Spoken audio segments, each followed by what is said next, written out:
الحمد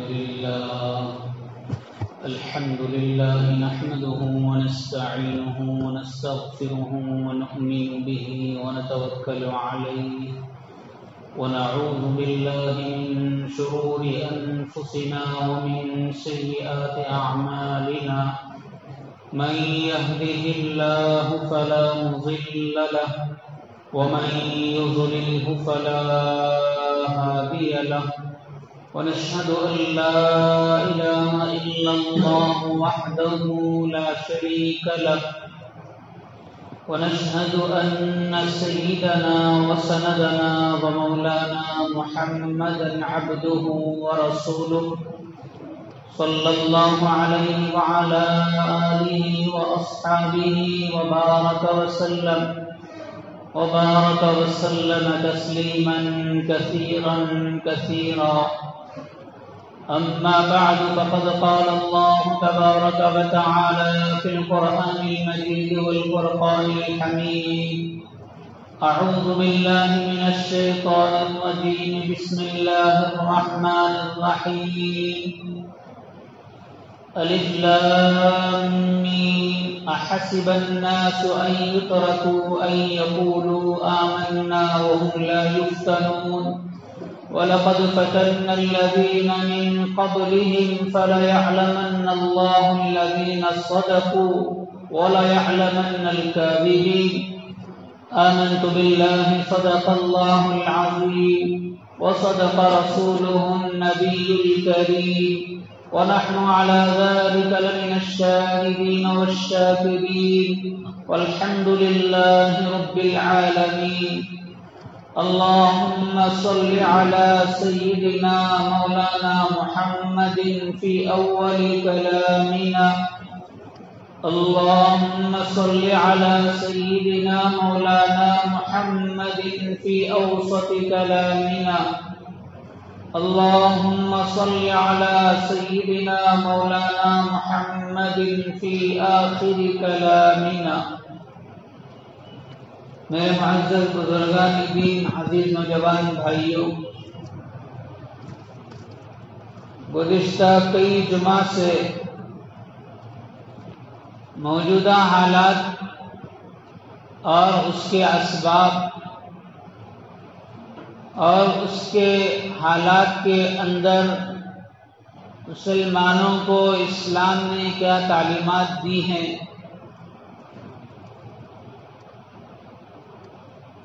اسی عنوان پر مختلف باتیں آپ حضرات کے سامنے رکھی گئی۔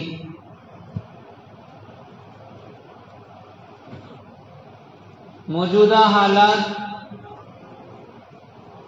جو صبح شام ہم اپنی آنکھوں سے دیکھ رہے ہیں، یہ حالات کے بارے میں سب سے پہلے ذہن میں ہم یہ بات رکھیں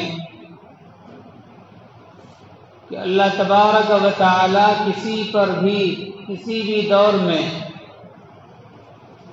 حالات سے گزارتا ہے، مسائل سے گزارتا ہے، پریشانیوں سے، مصیبتوں سے گزارتا ہے، تو اس کی دو صورتیں ہوتی ہیں۔ کبھی مسلمان پر اللہ پاک کی طرف سے مسائل اس وجہ سے آتے ہیں کہ اس کے ذریعے اللہ پاک آزمانا چاہتے ہیں، امتحان لینا چاہتے ہیں، اور کبھی مسلمانوں پر حالات اس وجہ سے آتے ہیں کہ ان مصیبتوں کی وجہ سے، اس پریشانی کی وجہ سے مسلمانوں کے گناہ معاف کر دیے جائیں، ان کے گناہ دھو دیے جائیں، ان کو گناہوں سے باز رکھا جائے۔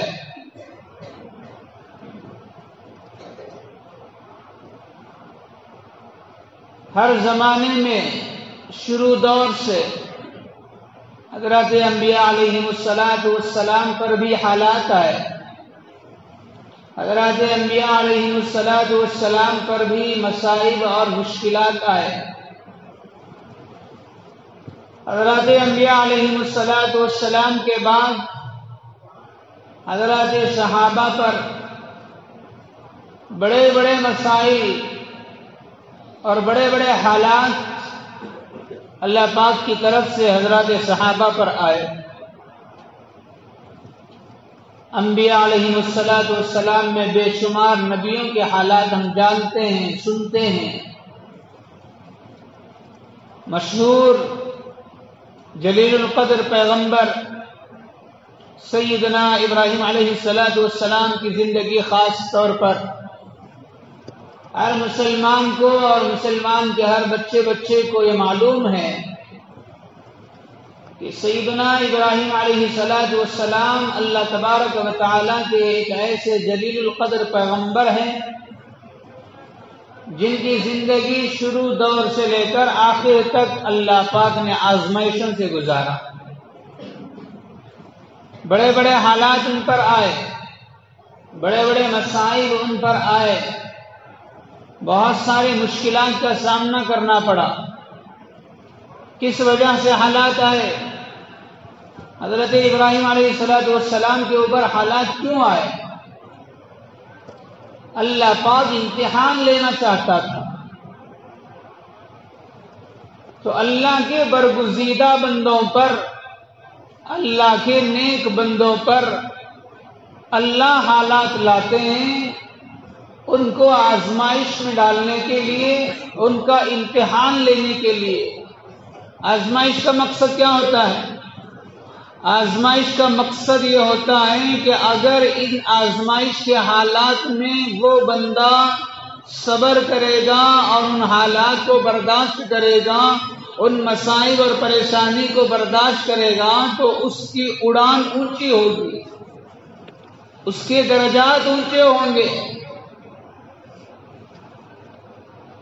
کبھی کبھی بیماری بھی اللہ پاک آزمائش کے لیے دیتا ہے.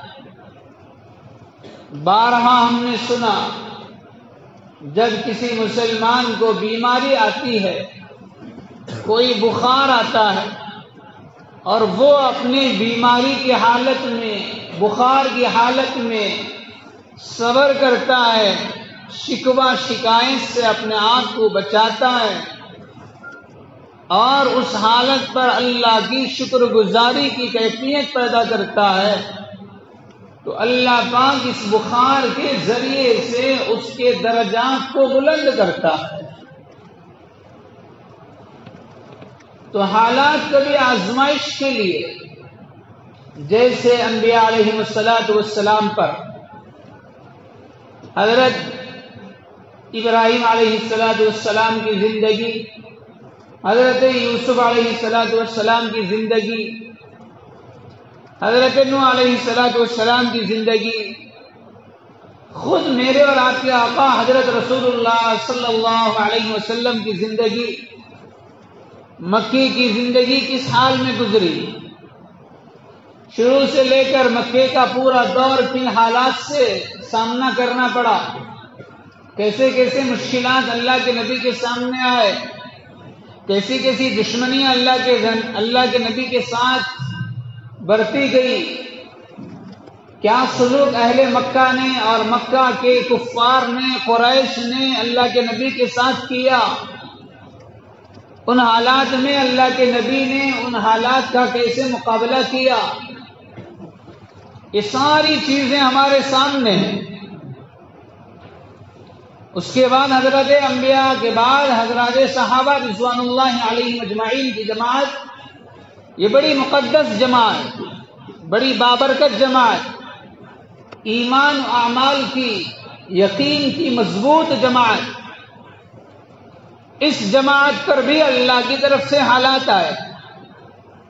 آج جو حالات ہم ہمارے آنکھوں کے سامنے دیکھ رہے ہیں، یہ حالات حضرات صحابہ کے حالات کے سامنے کچھ بھی نہیں ہے.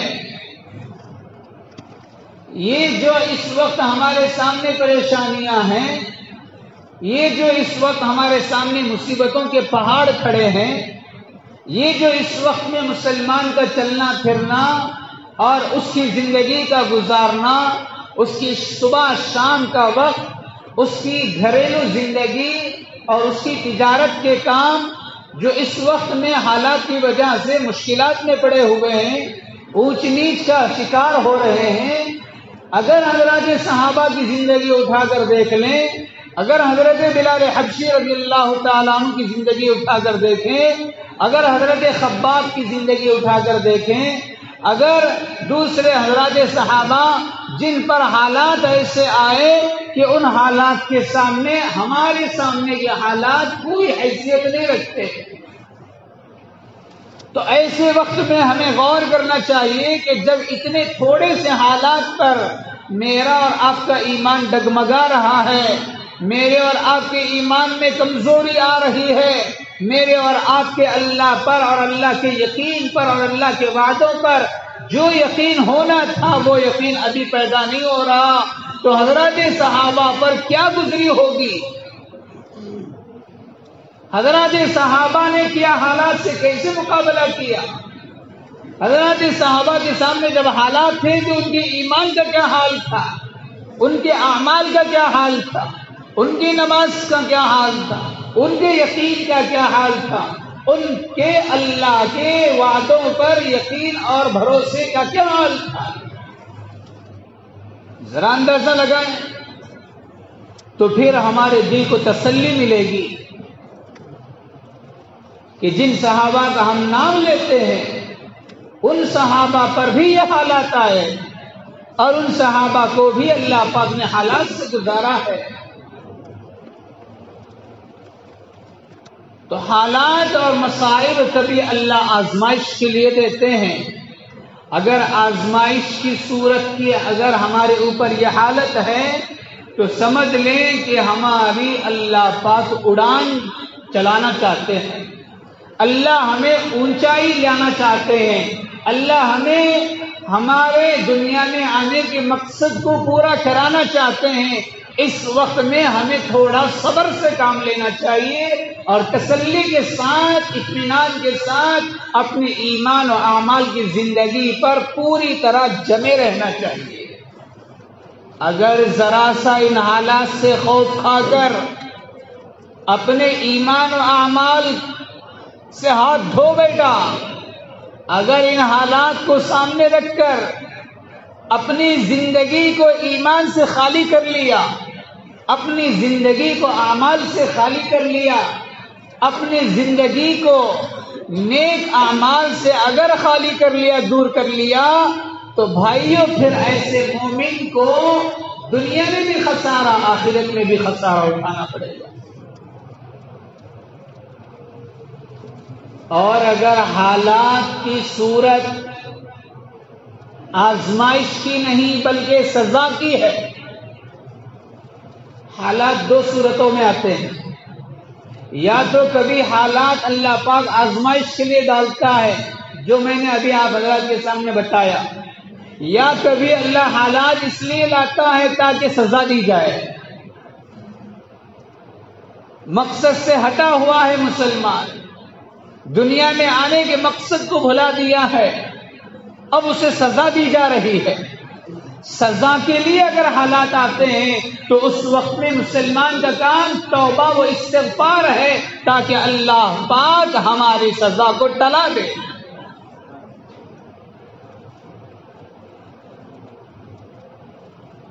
کلاسوں میں، درسگاہوں میں، چاہے وہ اسکولوں کی پڑھائی ہو، چاہے وہ مدرسوں کی پڑھائی ہو، درسگاہ میں اگر کسی طالب علم نے اپنے کلاس کا کام نہیں کیا،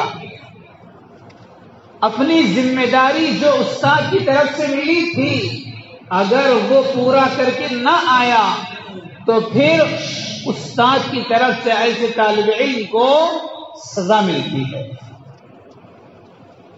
کبھی پٹائی کی شکل میں، کبھی کسی اور شکل میں، کبھی ڈانٹ پلا کر، کبھی کوئی اور بات بتا کر، بہرحال اسے کسی نہ کسی شکل میں سزا طے کی جاتی ہے یہ سزا جو استاد کی طرف سے شاگرد کو مل رہی ہے، یہ سزا کی وجہ یہ ہے کہ کلاس میں تو بیٹھا ہے لیکن کلاس کا کام کیے بغیر بیٹھا ہے، جو سبق یاد کر کے آنا تھا وہ کام نہیں کیا، جو کلاس کی ذمہ داری تھی، جو کام استاد کی طرف سے شاگرد کو ملا تھا، اگر ہوم ورک کیے بغیر اسٹوڈنٹ کلاس میں حاضر ہوتا ہے اور جو ہوم ورک اسے اسکول والوں کی طرف سے ملا تھا گھر میں آ کر کے ہوم ورک کرنے کے بجائے اور اپنے کلاس کا کام کرنے کے بجائے، اپنی نوٹس کو لکھنے کے بجائے، اپنے بک کے اندر استاد کی دیے ہوئے کام کو لکھ کر پورا کرنے کے بجائے وہ گھر میں آ کر کے دوستوں کے ساتھ کھیل کودنے لگتا ہے، وہ گھر آ کر کے اپنے گھر کے دوسرے مشغولیات میں لگ جاتا ہے اور اسی طرح وقت ٹلا کر بغیر ہوم ورک کیے دوسرے دن کلاس میں حاضری دیتا ہے، تو ایسے شاگرد کے ساتھ، اسٹوڈنٹ کے ساتھ استاد کا کیا برتاؤ ہوتا ہے؟ یہ بات اچھی طرح سمجھ میں آ جاتی ہوگی کہ ایسے کام کرنے والے اسٹوڈنٹ کو کلاس میں بٹھایا نہیں جاتا، اگر بٹھایا بھی جائے تو سزا کے ساتھ بٹھایا جاتا ہے۔ ٹھیک اسی طریقے سے یہ ساری کی ساری کائنات اللہ پاک کی طرف سے ہم سب کے لیے ایک کلاس روم ہے، یہاں ہمیں ایک ہوم ورک دیا گیا، یہاں ہمیں ایک کام دیا گیا، یہاں ہمیں ایک ذمہ داری دی گئی، یہاں ہمیں ایک طریقہ بتایا گیا۔ اب اگر کوئی مسلمان اسٹوڈنٹ کی طرح اللہ کے بتائے ہوئے ہوم ورک کو پورا نہیں کرتا، اللہ کے بتائے ہوئے احکامات کو پورا نہیں کرتا، اللہ تبارک و تعالیٰ کی طرف سے طے کی ہوئی شریعت پر عمل نہیں کرتا، تو اس کو تو سزا ہونی چاہیے۔ تو حالات کبھی سزا کی صورت میں آتے ہیں، حالات کبھی آزمائش کی صورت میں آتے ہیں۔ یاد رکھنا یہ دونوں صورتیں مسلمان اور ایمان والے کے لیے نقصان بھی نہیں ہے، دونوں صورتوں میں مسلمان کا فائدہ ہی ہے۔ اگر آزمائش کے حالات میں صبر کیا، اللہ اس صبر پر تمہارے درجات کو بلند کرے گا۔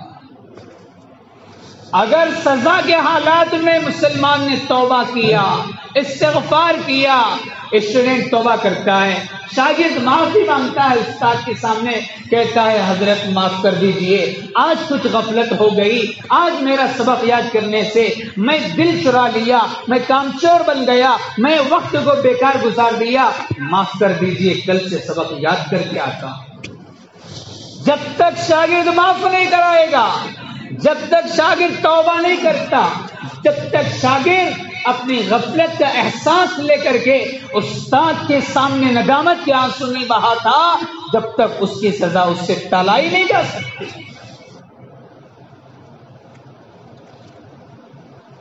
سبق یاد بھی نہیں کر رہا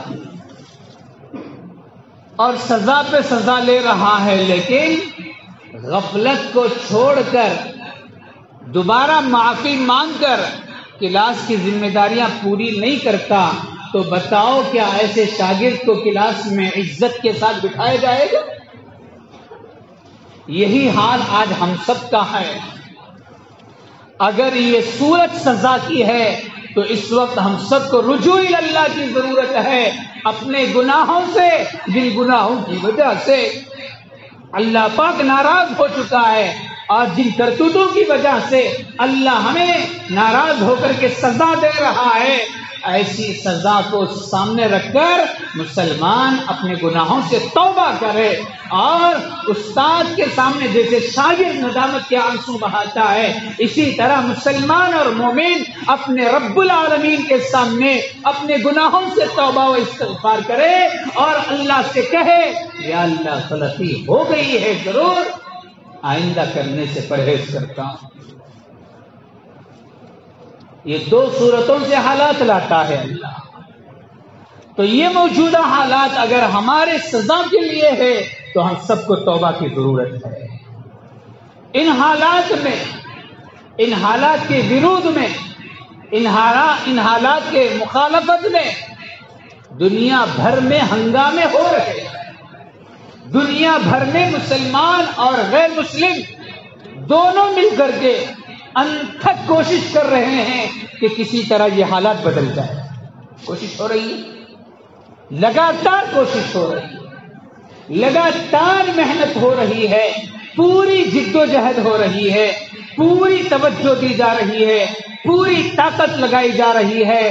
کسی نہ کسی طرح سے حکومت کی طرف سے آئے ہوئے یہ حالات بدل جائے اور ہماری زندگی سکون و راحت کی ہو جائے، مصائب ختم ہو جائیں، مشکلات ختم ہو جائیں، یہ طرح طرح کے آزمائشیں ختم ہو جائیں. ان حالات کو بدلنے کے لیے جو کچھ کوششیں باہر ہو رہی ہے یہ ساری کی ساری کوششیں ظاہری کوششیں ہیں. یہ دنیا دار الاسباب ہے، یہاں ہر ایک کے لیے سبب کا اختیار کرنا لازمی ہے. ٹھیک ہے، سبب کے درجے میں تو وہ کوشش لائق مبارکباد ہے، بہت اچھی چیز ہے.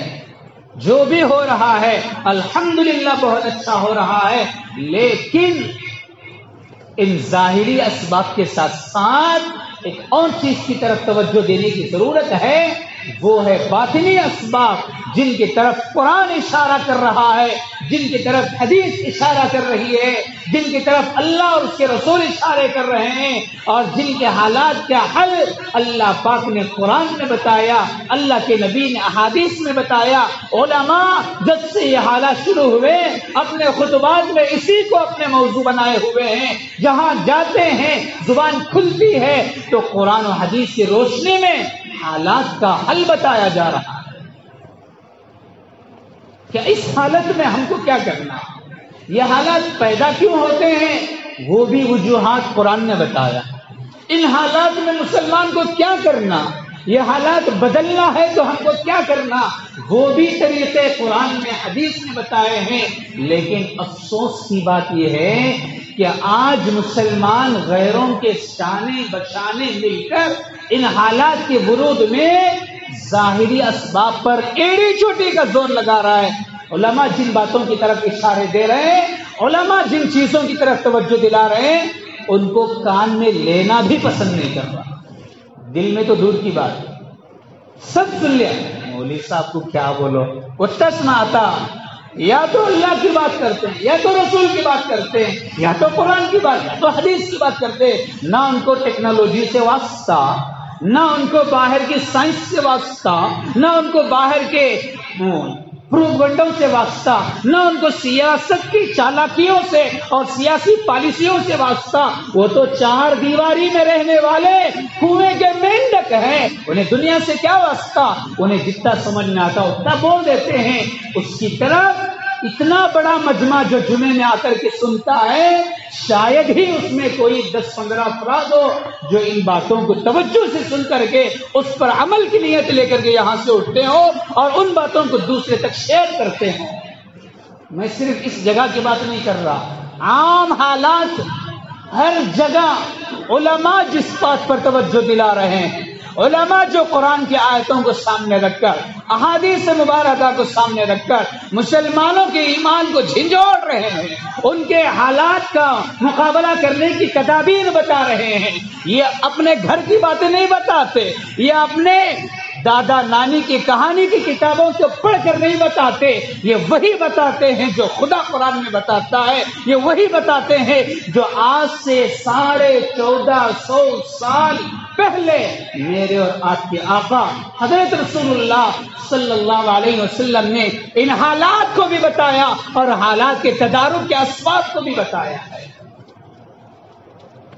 میں آپ کو بتاؤں گا کہ اللہ کے نبی نے ان حالات کی پیشن گوئیاں جن الفاظ کے ساتھ، جن الفاظ اور حروف کے ساتھ بتائے، آج وہی حروف اور وہی الفاظ 100% صادق آتی ہے.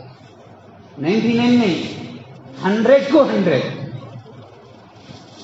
تو ایسے وقت میں ہمیں باہر کی کوششوں کے ساتھ ساتھ قرآن و حدیث کی باتوں کو بھی لینے کی کوشش کرنا چاہیے، اس کے بارے میں عمل کرنا چاہیے، اس کے اوپر زندگی گزارنے کی کوشش کرنا چاہیے. مسلمان کا یہ عقیدہ ہے ایک کلمہ پڑھنے والے کا یہ خیال ہے کہ حالات سپریم کورٹ میں طے نہیں ہوتے، حالات آسمان میں طے ہوتے ہیں۔ راجیہ سبھا میں، لوک سبھا میں حالات طے نہیں ہوتے، حالات آسمان پر طے ہوتے ہیں، اور ان کا عمل دنیا کی سرزمین پر ہوتا ہے۔ یہ عقیدہ ہے؟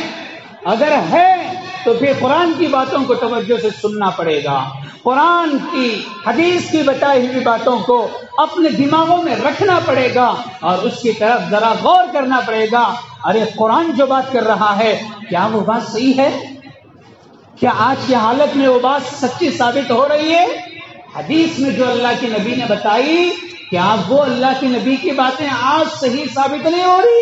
اگر ہو رہی ہے اور اس کی وجہ جو اللہ کے نبی نے بتائی، اگر وہ وجہ میری اور اگر آپ کی زندگی میں ہے تو اس وجہ کو اٹھا کے باہر پھینکنے کی ضرورت ہے۔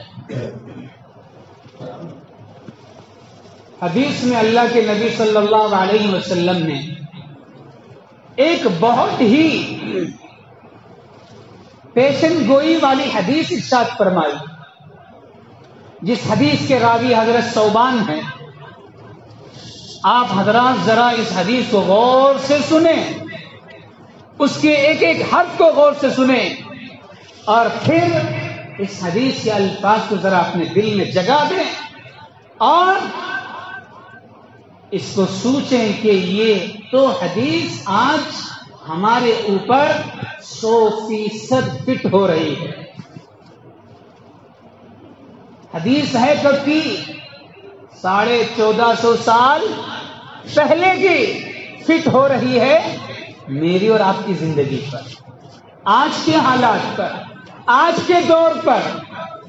حضرت ثوبان رضی اللہ تعالیٰ عنہ روایت کرتے ہیں، اللہ کے نبی صلی اللہ علیہ وسلم نے فرمایا بہت قریب ہے وہ زمانہ جس زمانے میں، حضرات صحابہ سے متوجہ ہو کر اللہ کے نبی فرماتے ہیں کہ جس زمانے میں تم پر غیر قومیں ایسے ہی ٹوٹ پڑیں گی جیسے ایک بھوکا دسترخوان پر ٹوٹ پڑتا ہے،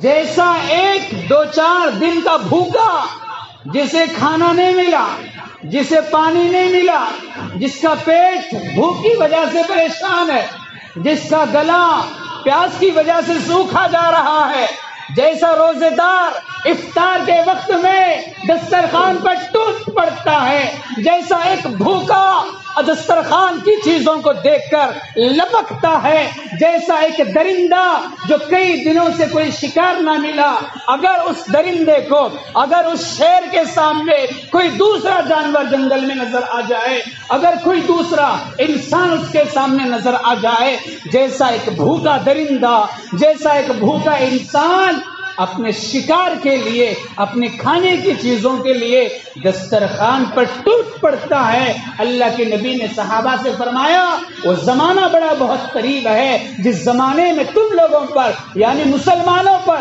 غیر قوم حملے کے لیے ایسے ہی ٹوٹ پڑیں گے، پوری طرح ٹوٹ پڑیں گے، متحد ہو جائیں گے سب قومیں اور مسلمان کو نشانہ بنائے گی، مسلمانوں کو حملے کی پلاننگ بنائے گی اور مسلمانوں کو سازش کر کر کے ان کو ختم کرنے کی اور ان کے نام و نمود کو اور ان کے وجود کو سرزمین سے ختم کرنے کے لیے مسلمانوں پر دوسری قومیں ٹوٹ پڑیں گی۔ آگے اللہ کے نبی نے کہا، صحابی نے پوچھا یا رسول اللہ کیا اس وقت میں ہماری تعداد کم ہوگی؟ اللہ کے نبی نے کہا اس زمانے میں تمہاری تعداد آج سے کئی گنا زیادہ رہے گی۔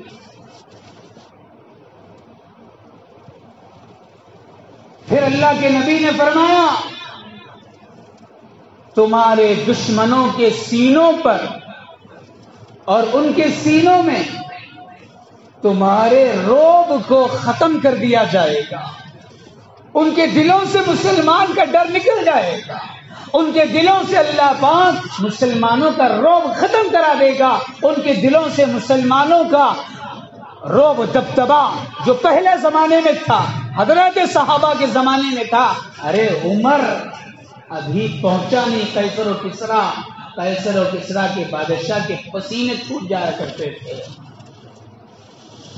یہ حضرات صحابہ ہیں جو وقت کے سلاطین کے سامنے کھڑے ہو کر, جو وقت کے حاکم اور حکمرانوں کے سامنے کھڑے ہو کر, نجاشی کے بادشاہ کے سامنے حضرت جعفر طیار رضی اللہ تعالیٰ عنہ نے جو للکار کر کے اس سے جواب دیا تھا اور ان کے سامنے جو بات اور خطبہ دیا تھا, بھائیوں یہ وہ ایمان اور عمل کا پاور تھا جو بڑے بڑے سلاطین کو زیر کر دیا کرتا تھا, بڑے بڑے وقت کے بادشاہوں کو دبا دیا کرتا تھا. اللہ کے نبی اس حدیث میں کہتے ہیں اس زمانے میں دشمنوں کے سینوں سے اور ان کے دلوں سے تمہارے رعب و دبدبے کو ختم کر دیا جائے گا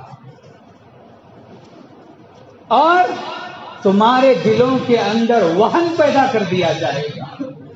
صحابی نے پوچھا یا رسول اللہ وہن کیا چیز ہے, وہن کسے کہتے ہیں؟ اللہ کے نبی نے فرمایا کہ مسلمان کے دلوں میں دنیا کی محبت بیٹھے گی اور اس کے دل کے اندر موت سے نفرت پیدا ہوگی, موت سے ناپسندیدگی پیدا ہوگی. ان دو وجوہات کی وجہ سے مسلمان ذلیل و خوار ہو جائے گا. یہ حدیث کے الفاظ کو سامنے رکھیں اور موجودہ حالات کا جائزہ لیں, ایک ایک اللہ کے نبی کے بات کو اٹھائیں اور ہمارے حالات پر فٹ کرنے کی آپ حضرات کوشش کریں. اللہ کے نبی نے کہا ایک زمانہ آئے گا کہ تمہارے اوپر غیر قومیں جیسے بھوکا دسترخوان پر ٹوٹ پڑتا ہے اسی طرح وہ قومیں مسلمان کو مٹانے کے لیے ٹوٹ پڑیں گی. کیا آج ہم کو مٹانے کے لیے ٹوٹ نہیں پڑ رہے؟ کیا آج ہمارے اوپر حاوی نہیں ہو رہے؟ کیا آج ہمارے اوپر حملہ نہیں کر رہے؟ اللہ کے نبی نے کہا اس وقت میں تمہاری تعداد آج سے کئی گنا زیادہ ہوگی, لیکن تم لوگ اس وقت میں سیلاب کے پانی کے اوپر جو جھاگ ہوتا ہے جس کا کوئی وزن نہیں ہوتا, جس کی کوئی ویلو نہیں ہوتی, تمہاری حالت بھی وہی ہو جائے گی. پانی کے اوپر جو جھاگ ہوتا ہے, جو بلبلے ہوتے ہیں, وہ بلبلے اور وہ جھاگ کی کیا حیثیت ہے؟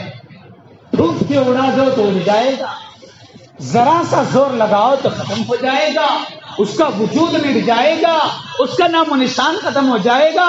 اللہ کے نبی نے فرمایا مسلمان اس زمانے میں کروڑوں کی تعداد میں ہوں گے.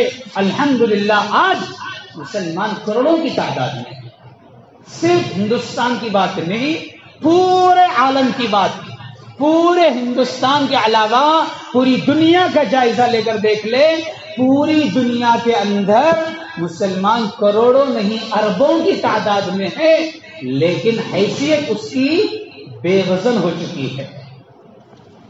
کوئی وزن نہیں ہے آج مسلمان کے اندر, کوئی اثر نہیں ہے مسلمان کے اندر. آج غیر کا ایک چھوٹا آدمی بھی کھڑے ہو کر کے چیلنج کر رہا ہے مسلمان کے خلاف, اے تم لوگوں کو جینے کے لیے حق دے رہے ہیں, جی لو, ورنہ ہم اگر کبھی اڑ گئے تو پھر تمہارا تو نام و نشان ہم ختم کر دیں گے. ارے غیر آج مسلمان کو للکار رہا ہے, آج مسلمان کو چیلنج کر رہا ہے, اس کے وجود کو ختم کرنے کی باتیں آج گھر کے دروازے کے اندر بیٹھ کر نہیں, میدانوں میں نکل کر رہا ہے, میڈیا پہ آ کے کر رہا ہے. یہ وہی اللہ کے رسول کی 1400 سال پہلے کی پیشن گوئیاں ہیں کہ تمہاری حالت بے وزن ہو جائے گی, تم سیلاب کے جھاگ کی طرح ہو جاؤ گے, تم پانی کے بلبلے کی طرح ہو جاؤ گے, تمہیں مٹانا بڑا آسان ہو جائے گا.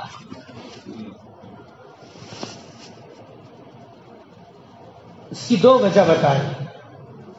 پہلی وجہ کہ دشمنوں کے سینوں سے تمہارا رعب دبدبا ختم کر دیا جائے. آج وہ چیز ختم ہو چکی ہے. آج کھلم کھلا وہ ہمارے خلاف بات کرنے کے لیے تیار ہے, بغیر کسی جھجک کے, بغیر کسی رکاوٹ کے، بغیر کسی خوف کے۔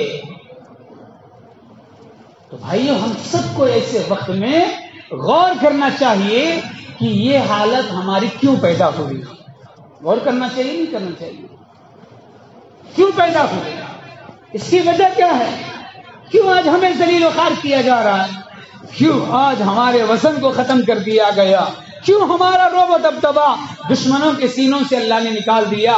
کیوں آج ہمارا کوئی پاور نہیں ہے؟ کیوں آج ہمارا کوئی مقام نہیں ہے؟ کیوں آج ہمارے بارے میں اتنی سازشیں رچائی جا رہی ہے؟ کیوں اتنا ذلیل و خوار کیا جا رہا ہے؟ پیارے مصطفیٰ نے فرمایا اس کی وجہ یہ ہے کہ مسلمانوں کے دلوں میں وہن پیدا کر دیا جائے گا۔ صحابی نے پوچھا وہن کیا چیز ہے؟ اللہ کے نبی نے فرمایا وہن حب دنیا، مسلمان دنیا سے محبت کرنے لگے گا اور موت سے دور بھاگنے لگے گا۔ آج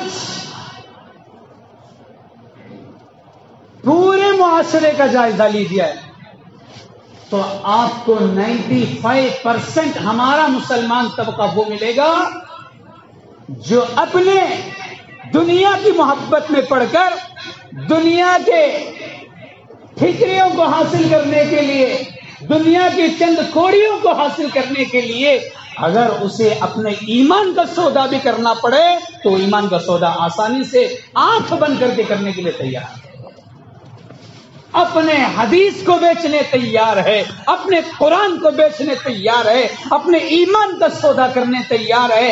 اسے فکر ایمان کی نہیں، اسے فکر آخرت کی نہیں، اسے فکر نماز کی نہیں، اسے فکر روزے کی حج کی نہیں، اسے فکر اللہ اور اس کے رسول کی نہیں، اسے فکر جنت و جہنم کی نہیں، اسے فکر ہے تو اپنی دنیا کے بنانے کی اور دنیا کے جمانے کی فکر ہے۔ اس دنیا کی محبت کے لیے، اس دنیا کی محبت میں پڑھ کر آج مسلمان نماز بھی آسانی سے چھوڑ رہا ہے۔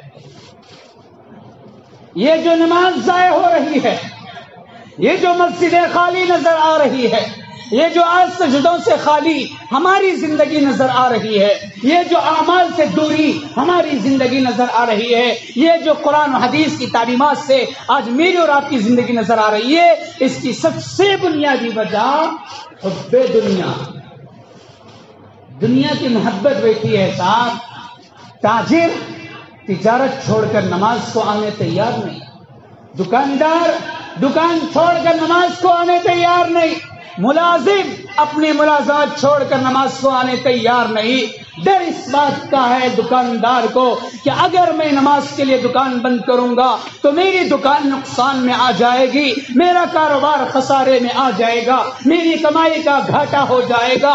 ارے تف ہے تیرے ایمان پر، تجھے ایمان کے نقصان کی فکر نہیں ہے، تجھے دین کے نقصان کی فکر نہیں ہے، تجھے آخرت کے نقصان کی فکر نہیں ہے، تجھے فکر ہے تیری کمائی کے نقصان کی فکر ہے، تجھے فکر ہے تجھے تیرے دکان کے گھاٹے کی فکر ہے۔ تو ایسے مسلمان جو دنیا کی محبت میں پڑھ کر کے آج ایمان کا سودا کرنے بھی تیار ہے، آج وہ نماز بھی چھوڑنے تیار ہے، آج وہ زکات دینے سے بھی پیٹ پھیرنے تیار ہے۔ آج کتنے ہمارے معاشرے کے اندر مالدار لوگ ہیں جن پر حج فرض ہو چکا، ان کی زندگی گھٹتے گھٹتے ان کے پاؤں قبر میں لٹک چکے، لیکن آج بھی ان کو حج کا سفر نصیب نہیں ہو رہا۔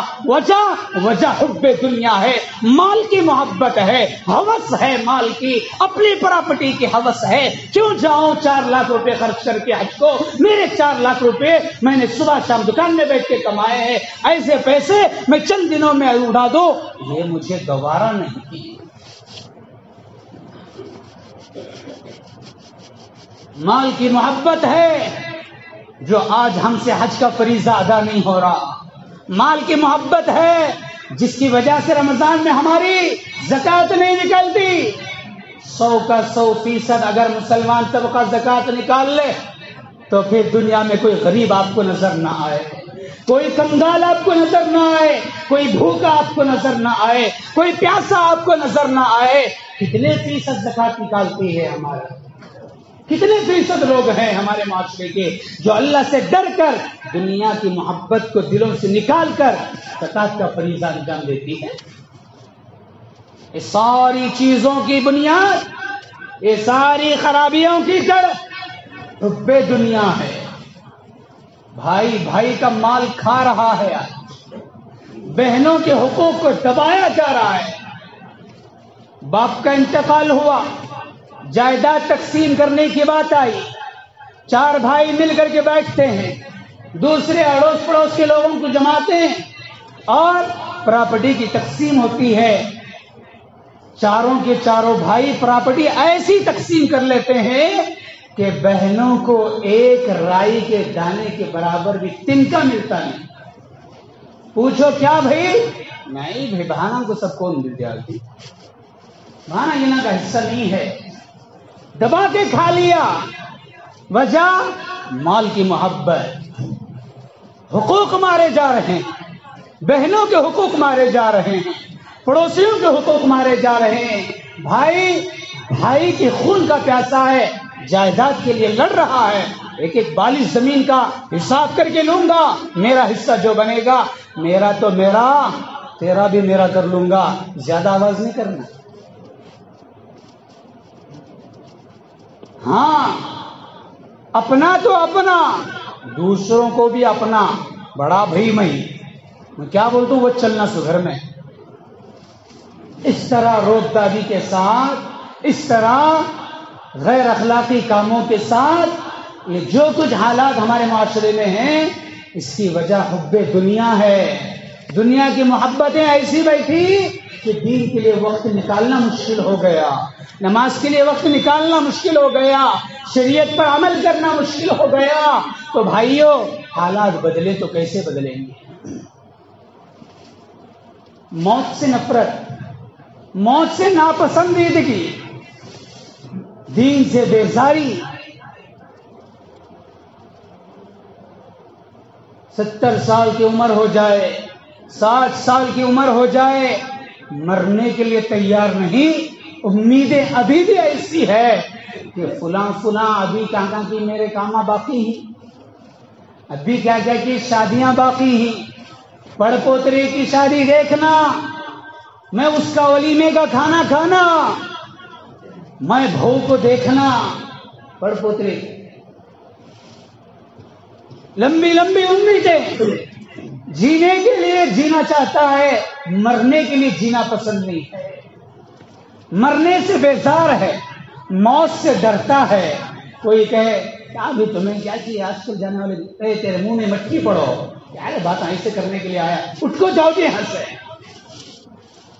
لاکھوں روپے خرچ کر کو علاج کرا لوں سو, کیا کی 4 دن زندگی کر لے کو, رہ سو نہیں تو امیدیں پوری کریں گے کہ تو انہیں عیادت کرنے آپ کو تسلی دے کو جانے کے بجائے کیا کی نانا جان تمہیں کیا کہ 2 دن میں اٹھ ہوئے سرکا دکری, اب بھی تمہاری وکٹ اڑنے والی ہے. تو سننا اس وقت میں کیا جواب ملتا ہے نانا کی زبان سے, مرنا کسی کو پسند نہیں ہے. کیسے پسند ہوگا جب مرنے کی تیاری ہی نہیں کیا ہے. حضرات صحابہ کو دیکھو, حضرات صحابہ میدان میں کود پڑتے تھے. کس لیے؟ پہلے میں مروں, جام شہادت مجھے نصیب ہو, گردن کڑا دوں گا, خون بہا دوں گا, دین کے خاطر مرنے کے لیے تیار. کیا زندگی ہے. ارے حضرات صحابہ مرنے کے لیے دن رات تیار رہتے تھے. کیوں؟ تیاری ہو چکی ہے. حضرت بلال کہتے ہیں میں تو انتظار میں ہوں کہ کب میری موت آئے اور میں میرے آقا سے جا کے ملاقات کروں, ابو بکر سے ملاقات کروں, حضرت عمر سے ملاقات کروں. یہ میرے ساتھی ہیں جو پہلے جا چکے ہیں, اب مجھے انتظار ہے میں بھی جا کے ان سے ملاقات کر لوں. ہاں, جیسے جیو گے ویسے مرو گے. جینا ہی ہماری موت کی تیاری کا نہیں ہے تو پھر مرنے کے لیے کہاں سے تیار ہوں گے. تو بھائیو, یہ ہے اللہ کے نبی کی بتائی ہوئی باتیں جو آج ہمارے ان حالات پر 100% صادق آتی ہے کہ آج ہمارے اندر اعمال کا جذبہ ختم ہو کر مال کمانے کا جذبہ بڑھ گیا ہے. نمازیں کھلی ہے, اذان کی آوازیں کانوں میں گونج رہی ہے, کتنا بڑا طبقہ ہے جو مسجد کے آس پاس رہتا ہے، جو اذان کی آواز کو سننے کے باوجود اپنے کاروبار کو چھوڑ کر مسجد کو آنے کے لیے تیار نہیں ہے۔ تو بھائیو یہ افسوسناک حالات ہے۔ تو یہ سارے حالات میں ہم سب کو اپنے اعمال کو درست کرنے کی ضرورت ہے۔ جب غیر ہمارے اوپر اتنا جرأت مندی کے ساتھ مقابلہ کرنے کے لیے آگے آ چکا ہے، تو پھر ہمیں بھی ظاہری تدبیروں کے ساتھ ساتھ باطنی تدبیریں، ظاہری اسباب کے ساتھ ساتھ باطنی اسباب، اپنے ایمان کو بڑھانا، اپنے اعمال کو بڑھانا، رجوع اللہ کر لینا، توبہ و استغفار کر لینا، اللہ سے تعلق مضبوط کر لینا، مسجدوں کو آباد کر لینا، اور یہ ساری چیزوں کے ساتھ اپنے آپ کو تیار ہو جانا۔ ارے جیے تو جیئیں گے، مرنے کا وقت آئے تو مرنے بھی تیار ہیں۔ کون ہے جو یہ باتیں کہتا ہے؟ کتنی نمازیں ہیں جو ہماری قضا ہیں، کتنے روزے ہیں جو ہمارے قضا ہیں، کتنے گناہ ہیں جو ابھی بھی پینڈنگ ہیں ہمارے سروں کے اوپر، توبہ استغفار سے ابھی ڈیلیٹ نہیں کیا ہم نے۔ کیا صورت لے کر کے جائیں گے اللہ کے سامنے؟ کہاں سے مرنے کا جذبہ ہمارے دلوں میں آئے گا؟ ہماری زندگی تو کسی اور رخ پر آ چکی ہے، وہ رخ کو بدلنا ہے۔ تو یہ ساری باتیں ہیں میرے بھائیوں، اللہ کے نبی صلی اللہ علیہ وسلم کی حدیث کو سامنے رکھ کر میں نے آپ حضرات کے سامنے چند باتیں یہ پیش کرنے کی کوشش کی ہے، چند گزارشات آپ کے سامنے رکھی ہے کہ ایسے وقت میں علماء جن باتوں کی طرف زور دے رہے ہیں، قرآن و حدیث کی جو باتیں ہمارے سامنے آ رہی ہے، یہ باتیں بھی اپنے دلوں میں جگہ دینے کی ہے اور ان پر عمل کرنے کی ہے، اور یہ ہمارے ضرورت کی چیز ہے۔ لہذا اللہ پاک سے دعا ہے، اللہ پاک ہم سب کو آج کے حالات کا مقابلہ ڈٹ کر، جم کر، جرأت مندی کے ساتھ، ظاہری تدبیروں کے ساتھ ساتھ باطنی تدبیروں کے ساتھ ہم سب کو کرنے کی اللہ توفیق نصیب فرمائے۔ اللہ ہم سب کو بھولے ہوئے سبق کو یاد کر کے دوبارہ ہماری زندگی کو اللہ صحیح پٹری پر لا کر گزارنے کی توفیق عطا فرمائے۔ کسی نے بڑا سچا کہا شعر کے اندر، سبق پڑھ پھر صداقت کا، عدالت کا، شجاعت کا، سبق پڑھ پھر صداقت کا، عدالت کا، شجاعت کا، لیا جائے گا تجھ سے کام دنیا کی امامت کا۔ تو دنیا میں امام بننے آیا تھا، آج تو دنیا میں غلام بن کے جی رہا ہے۔ بھول یہ ہوگی ہماری زندگی آج صداقت پر نہیں ہے، سچائی پر نہیں ہے، عدالت ایمانداری کی نہیں ہے، شجاعت بہادری کی نہیں ہے، بزدل ہو گیا مجھ سے، عدل و انصاف نکل گیا، اپنے خاندان کے اندر، اپنے گھروں کے اندر پراپرٹی تقسیم کرنے میں انصاف نہیں ہے، دوسروں کو کیا انصاف کا سبق سکھائے گا؟